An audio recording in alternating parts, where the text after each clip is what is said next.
Something is about to happen in your life.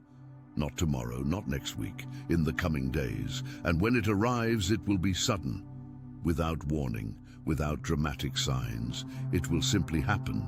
And you need to be positioned to receive what is coming, because this moment will not wait for you to be ready. It will simply arrive. You have come to this message for a reason. That restlessness you feel, that weight in your chest that isn't ordinary anxiety, that sense that something is moving behind the scenes of your life without you being able to see exactly what it is. This is not weakness. It is not your imagination. It is spiritual perception. It is your spirit recognizing a shift that has already been decreed and is now in motion, even as you listen to this. I need you to stay with me until the end, because what I will reveal here can completely change how you receive what is arriving. There is a specific trap the adversary uses exactly on this threshold, exactly at this point between the life that was and the life that is being delivered. And if you don't know how to identify this trap, you could literally be at the portal of blessing and miss the moment because of it. Let's begin with what you are feeling right now.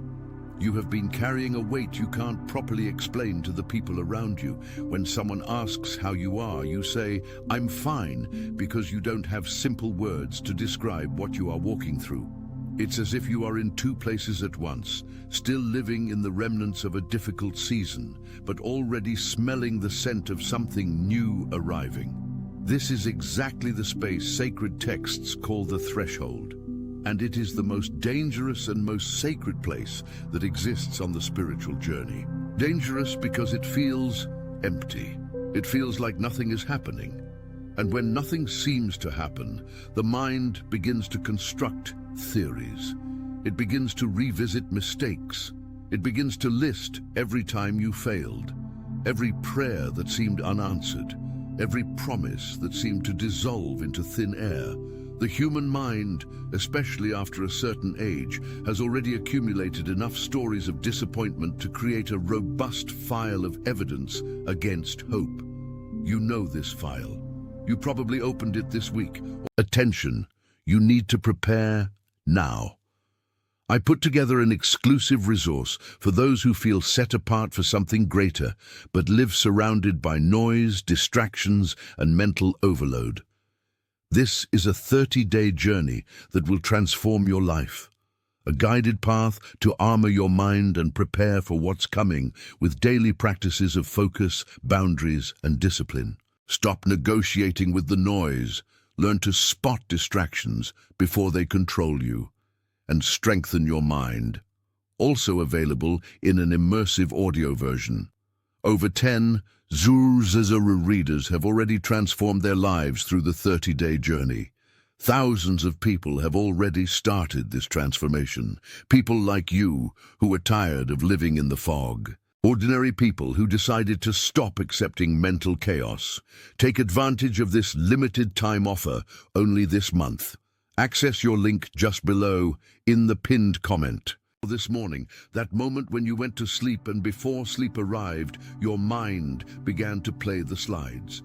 That situation that didn't resolve, that person who didn't return, that project that never took off, that prayer you made with so much faith that seems to have vanished into silence. This file exists, and the adversary of your soul knows its password. But here is what you need to understand now. The adversary cannot stop what is coming for you. That is the first thing. He has no power over the decree that has been established over your life. He cannot cancel the promise. He cannot revoke what has been sealed. So the only resource he has is a resource of distraction. He works to make you spend the energy you will need to receive in a desperate attempt to stop what he already knows he cannot stop. Think with me.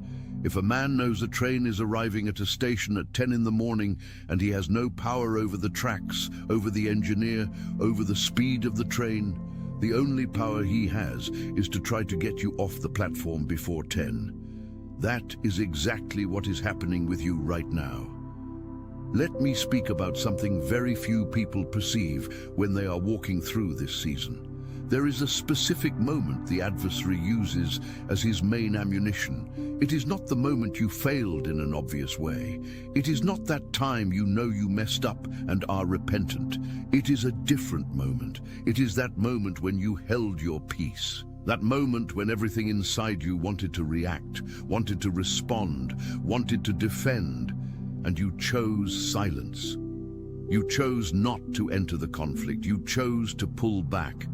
And now he whispers in your ear that that was your biggest mistake. He says, you should have spoken. You should have fought. You lost your chance because you stayed quiet. You humiliated yourself for nothing. You let them walk over you and gained nothing. Listen carefully to what I tell you now, because this is central to everything that is coming. That silence was not weakness. That stillness was a spiritual weapon of the highest precision. It was the act that completed what needed to be completed. When you held your peace in that difficult situation, when you chose not to react in the flesh, you removed the opposition from your story. In a way, no fight, no argument, no verbal defense ever could. You didn't ruin anything. You completed everything. There is a spiritual principle that operates in silence. When you stop trying to resolve things in human strength, you create space for supernatural strength to operate. It is like a surgeon trying to perform a procedure and the patient keeps moving, squirming, trying to help. The surgeon cannot work with precision while the patient interferes. When you finally became still, when you stopped trying to resolve that situation with your own hands, the heavenly physician could operate with the precision the case required. Now I need to speak about the structure of what is coming, and I need you to understand this clearly because it will change your posture in the coming days. The blessing that is arriving does not come as a gradual progression.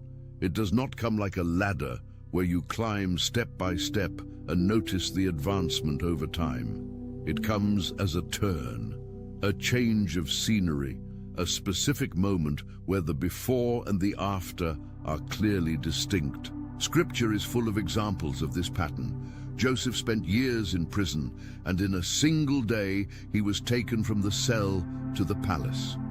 It was not gradual, it was sudden. Ruth was in the condition of a poor foreign widow, and in a single day she met Boaz in the field. One day changed everything. Peter was in a fishing boat, frustrated after a whole night with no results, and in a single moment of obedience, the nets became so full they threatened to break. You are not in an endless cycle. You are at the conclusive point of a season, and the conclusive point does not announce its arrival. It simply arrives. There is a fundamental difference between waiting and being positioned. Waiting is passive. It is anxious. It is watching the clock, checking if something has changed, comparing where you are to where you thought you'd be. Being positioned is different. Being positioned is like a farmer who has already planted, already watered, already tended the soil, and now simply maintains the posture of one who knows the harvest is coming. He does not dig up the earth every day to see if the seed has sprouted. He keeps the field clear, continues watering, and waits with the certainty of one who knows the laws of seed and harvest. You are in this phase. The planting was done. The watering was done. The tending was done. What remains now is not more preparatory work. What remains is a positioning to receive. But here is where most people slip. And I need you to pay close attention to this part, because this is the point where the adversary is most active in this specific phase. When you are on the threshold, when the blessing is literally on the way, there is a huge temptation to do something, to act, to force, to create. The internal restlessness you feel is real, and it screams for action. And so the adversary takes advantage of this restlessness and directs you toward the wrong action. Not necessarily destructive action, but action that seems right but is premature. Action that comes from your control, your strength, your human strategy, instead of coming from spiritual positioning. You've been through this before. That time you were so close to a breakthrough, and then you did something that you yourself knew, deep down, was not the time. Sent that message you shouldn't have sent yet. Made that decision without waiting for the confirmation that was coming. Tried to rush a process that had its own right timing. I am not here to blame you for that. I am here to tell you that in the coming days, you will feel this impulse again. The restlessness will increase as the blessing approaches. It is natural. It is almost inevitable. And the way to not fall into the trap is to recognize the impulse when it appears, and to consciously choose to remain in the posture of faith instead of entering the impulse of control. Positioned faith is not inertia. Positioned faith is action aligned with the right timing. It is speaking when the Spirit says it is time to speak. It is moving when the Spirit says it is time to move. It is silencing when the Spirit says it is time to be silent. The difference between faith and anxiety is not in what you do, but where the instruction for what you do comes from. Now I need to tell you about Elijah, because his story in this specific moment is exactly what you are living now. Israel was in a period of severe drought, years without rain, cracked earth, people suffering, and then came the moment when God said to Elijah, "Go, because rain is coming." Elijah went to the top of Mount Carmel and said to his servant, "Go look toward the sea." The servant went, looked, returned, and said, "There is nothing." Elijah sent him again, "Go 7 times." The 7th time, the servant returned with the report. A small cloud, like a man's hand, is rising from the sea.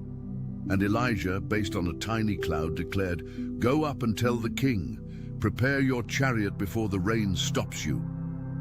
There was no rain yet. There was only a small cloud, an insignificant sign that any rational observer would dismiss. But Elijah was not operating in human reason. He was aligned with the heavenly decree. And that little cloud the size of a man's hand was enough for him to act as if the rain was already arriving, because in the spiritual realm, it already was. You are in your moment of the cloud the size of a man's hand. There is something small in your life right now, a sign that seems insignificant, a spark of hope you almost dismissed, a subtle movement you almost didn't notice. It might be a conversation that took a different turn. It might be an internal feeling that has no logical explanation. It might be an idea that came out of nowhere and seems absurd but won't leave your mind. Pay attention to this small cloud, because it is the first sign of an abundant rain that is coming for your life. Do not dismiss the small because you are waiting for the big. The big begins small. The flood begins with a single drop. Now let me speak about something that is perhaps the most important aspect of this message, and it is also the most counterintuitive. The promise was not delayed because of you. Let that settle. Let it really sink in.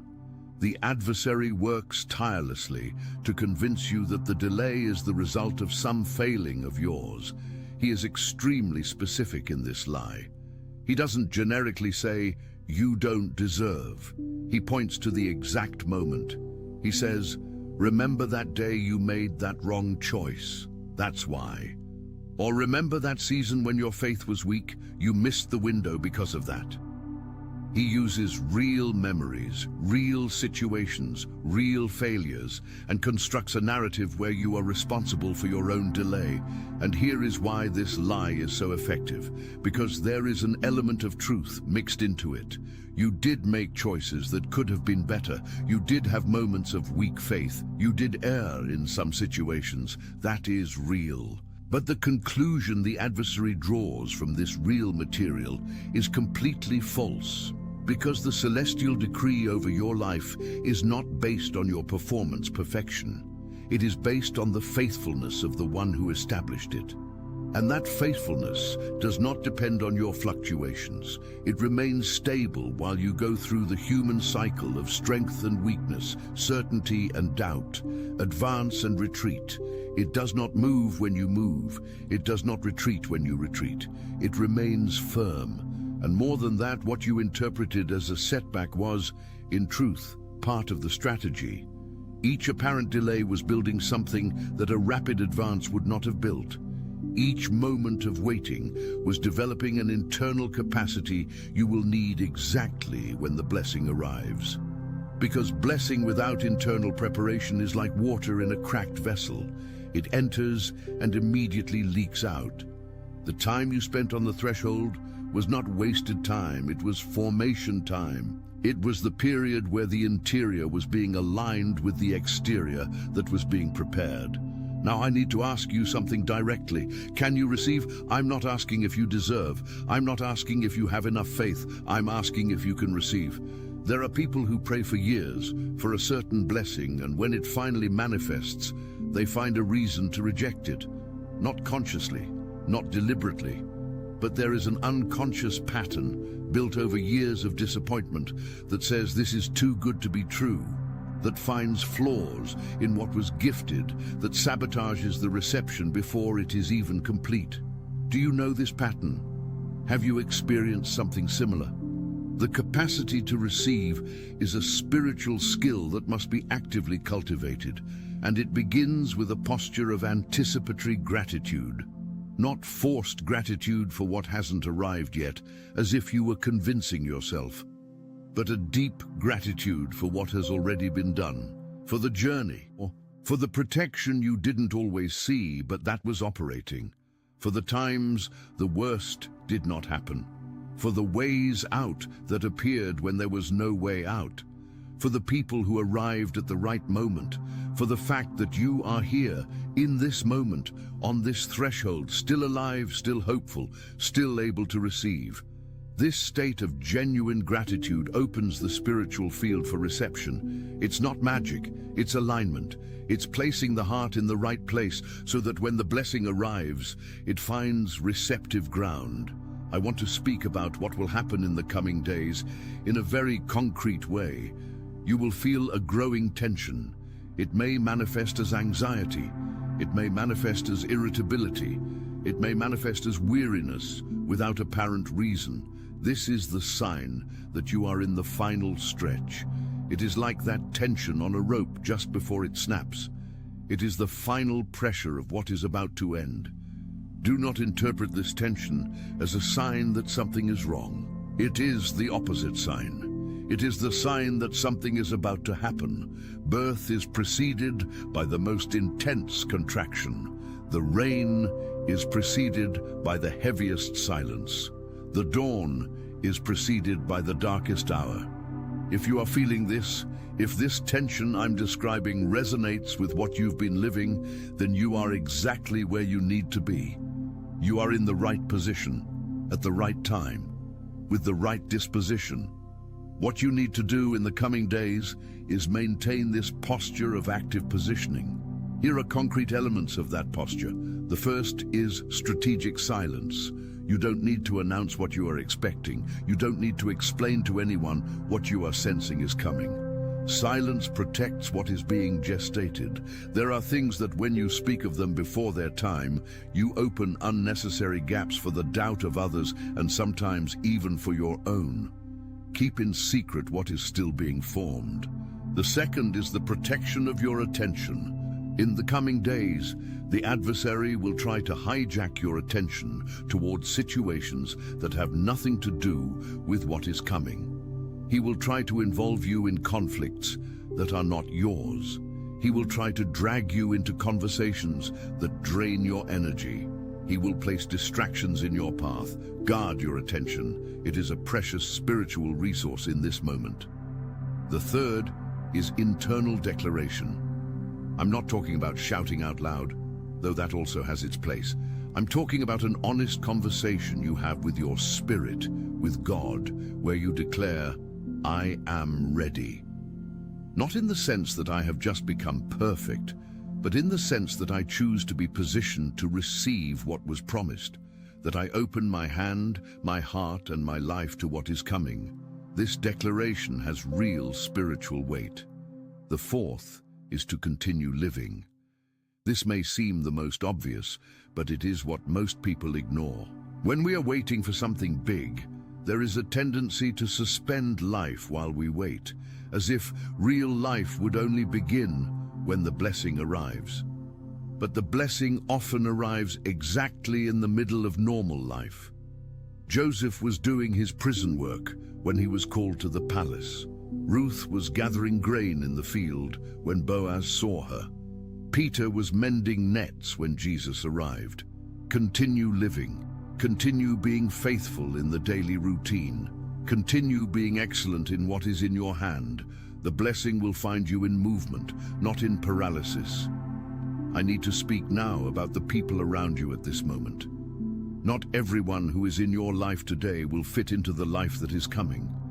This is not a judgment about anyone. It is simply the reality that each season of life has the right people for that season. And when one season ends and another begins, some people naturally fall behind, not out of anyone's malice, but due to incompatibility of destiny. You may be feeling this. You may be noticing that certain relationships seem to be reaching their natural end, that certain conversations that once flowed now feel forced, that certain connections that seemed solid appear to be loosening. Do not force it. Do not try to hold on to what is being naturally released, and do not blame yourself for it. Part of positioning yourself for what is coming is the willingness to let go of what was. With gratitude, with love, but with the clarity that you cannot enter a new chapter clinging to the book of the previous chapter. And at the same time, pay attention to the new connections being made. Sometimes a person appears in your life who seems to have come from nowhere, who understands you in a way few people do, who speaks a language similar to yours, who points to the same horizon. These connections are not coincidence. They are part of the structure of the new season being assembled around you. I want to tell you a story that happens in New York City every year, but that holds a universal truth within it. At the end of the year, in the last weeks of December, there is an interesting phenomenon. The offices become half empty. Important decisions get backlogged. Everyone says, we'll handle this in January. And then in January, the first 2 weeks are for re-acceleration, for adjusting the pace, for restarting. So everything that was backlogged in December finally starts to move in February and March. And what happens in that period? The things that were on hold, the processes that were backlogged, the decisions that were postponed, they all arrive at the same time. Suddenly, the silence transforms into movement, and everything happens at once. Spiritually, you have been through a long period of December. Things that got backlogged, processes that seemed stalled, decisions that seemed suspended. And now you are arriving at your spiritual February, the period where everything that attention, you need to prepare now. I put together an exclusive resource for those who feel set apart for something greater, but live surrounded by noise, distractions, and mental overload. This is a 30-day journey that will transform your life. A guided path to armor your mind and prepare for what's coming with daily practices of focus, boundaries, and discipline. Stop negotiating with the noise. Learn to spot distractions before they control you. And strengthen your mind. Also available in an immersive audio version. Over 10 Zuru readers have already transformed their lives through the 30-day journey. Thousands of people have already started this transformation. People like you who are tired of living in the fog. Ordinary people who decided to stop accepting mental chaos. Take advantage of this limited time offer only this month. Access your link just below in the pinned comment.